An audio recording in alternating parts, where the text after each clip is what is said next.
Assalamualaikum warahmatullahi wabarakatuh. Perkenalkan, nama saya Imratul Tahira dari kelas 10 Ki Hajar Dewantara.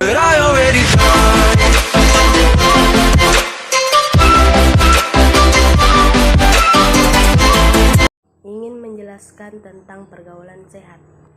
Yang pertama, pergaulan merupakan proses interaksi yang dilakukan oleh individu dengan individu lain, atau dapat juga antara individu dengan kelompok, yang artinya manusia sebagai makhluk sosial tak akan pernah lepas dari kebersamaan dengan manusia lain. Yang kedua, sehat. Sehat adalah suatu kondisi di mana segala sesuatu berjalan normal dan bekerja sesuai fungsinya dan sebagaimana mestinya. Pengertian sehat menurut WHO atau Organisasi Kesehatan Dunia adalah suatu keadaan yang sempurna baik fisik, mental maupun sosial, tidak hanya bebas dari penyakit atau kelemahan.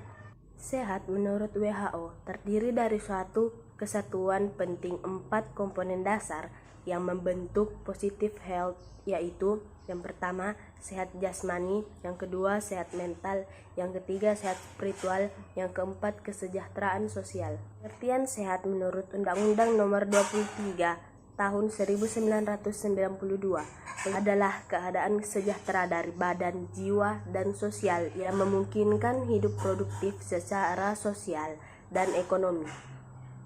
Artinya, seseorang dikatakan sehat jika tubuh, jiwa, dan kehidupan sosialnya berjalan dengan normal dan sebagaimana mestinya. Jika salah satu komponen tersebut terganggu, maka kehidupannya akan menjadi tidak sehat. Jadi, kita dapat mengambil kesimpulan dari beberapa pengertian sehat yang tadi, yaitu sehat adalah suatu kondisi di mana segala sesuatu berjalan normal dan bekerja sesuai fungsinya, tidak menderita suatu penyakit atau kelemahan baik jasmani, rohani maupun sosial. Yang ketiga adalah remaja. Remaja adalah peralihan dari masa anak ke masa dewasa yang mengalami perkembangan semua aspek atau fungsi untuk memasuki masa dewasa. Masa remaja berlangsung antara umur 12 tahun sampai 21 tahun bagi wanita dan 13 tahun sampai dengan 22 tahun bagi pria. Dalam masa ini, anak mengalami masa pertumbuhan dan masa perkembangan fisiknya maupun perkembangan psikisnya. Mereka bukanlah anak-anak bagi bentuk badan ataupun cara berpikir atau bertindak, tetapi bukan pula orang dewasa yang telah matang. Yang keempat adalah pergaulan sehat pada remaja.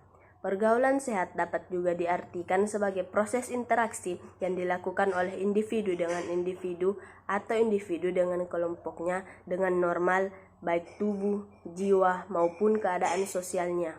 Yang dimaksud normal adalah para remaja menyadari bahwa pergaulan sesama teman dan kelompoknya adalah suatu keharusan untuk menjalankan fungsi sosial agar setiap anak memperoleh keuntungan pribadi dalam hal perkembangan kepribadiannya. Yang kelima adalah beberapa cara remaja bergaul secara sehat. Yang pertama, adanya kesadaran beragama bagi remaja. Bagi remaja sangat diperlukan adanya pemahaman, pendalaman, serta ketaatan terhadap ajaran agama. Kedua adalah memiliki rasa setia kawan. Rasa setia kawan dibutuhkan agar dapat terjalin hubungan sosial remaja yang baik. Rasa setia kawan dalam hal-hal yang positif dan bukan sebaliknya. Yang ketiga adalah memilih teman. Maksud dari memilih teman adalah untuk mengantisipasi agar kita tidak terpengaruh dengan sifat yang tidak baik atau tidak sehat. Walaupun begitu, teman yang pergaulannya buruk tidak harus kita asingkan, melainkan kita tetap berteman dengannya, tapi harus menjaga jarak. Keempat adalah mengisi waktu dengan kegiatan positif. Manfaatkan waktu luang dengan hal-hal yang positif. Misalkan, diarahkan untuk mengembangkan keterampilan atau penyaluran bakat olahraga, memperdalam kajian agama, menulis cerpen, menggambar, atau lainnya. Yang kelima, laki-laki dan perempuan memiliki batasan-batasan tertentu.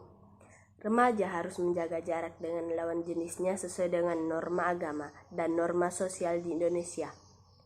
Misalnya, menyapa teman lawan jenis dengan sapaan yang baik, bersahabat dan berteman dengan lawan jenis dengan saling menghormati dan menghargai, memakai pakaian yang sesuai dengan situasi dan kondisi, serta tidak mempertontonkan aurat dan sebagainya.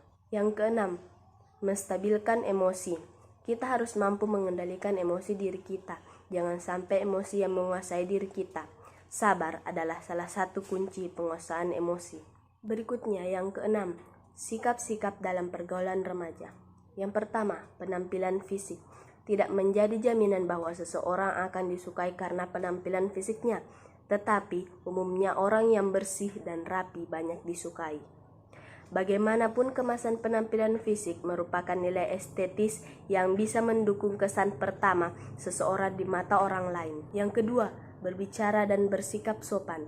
Orang bijak sering mengatakan bahwa mulutmu adalah harimaumu, atau kata-kata itu ibarat pedang. Ucapan yang salah dapat menyakiti hati orang lain.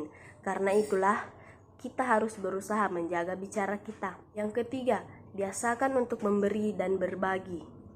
Hal ini bisa dimulai dari hal yang sepele. Saat kita punya makanan kecil, paling tidak tawari teman kita. Kalau makanannya sedikit, usahakan jangan makan di depan teman-teman kita. Yang keempat, hindari pembacaan yang kurang bermanfaat. Gosip atau menyebarkan desas-desus kelihatannya mengasihkan, tetapi sikap seperti ini mencerminkan bahwa kita gemar mengungkap aib orang lain dan menyebarkan berita yang belum tentu kebenarannya.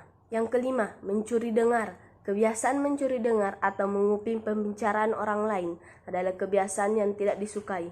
Meskipun kita merasa akrab, kita tetap harus tahu dan menghargai batasan hal-hal yang bersifat pribadi. Yang keenam, bersikap peduli saat teman sedang mencurahkan isi hatinya. Simak cerita teman yang sedang mencurahkan isi hatinya baik-baik dan pahami permasalahannya. Kalau kita tidak bisa memberikan solusi yang tepat, setidaknya kita menjadi pendengar yang baik. Yang ketujuh, rendah hati. Biasakan rendah hati dan jangan terlalu membanggakan diri sendiri atau keluarga di setiap obrolan dengan teman. Kalau terlalu sering membanggakan diri sendiri atau keluarga, kita akan dikatakan sombong dan tinggi hati. Yang kedelapan, jadilah diri sendiri. Tunjukkan siapa diri kita. Bersikap tegas dan tidak mengorbankan diri untuk sekedar diakui lingkungan pergaulan merupakan benteng bagi kita juga dan dalam menyikapi pengaruh lingkungan pergaulan kita. Sekian penjelasan dari saya, kurang dan lebihnya mohon dimaafkan. Wassalamualaikum warahmatullahi wabarakatuh.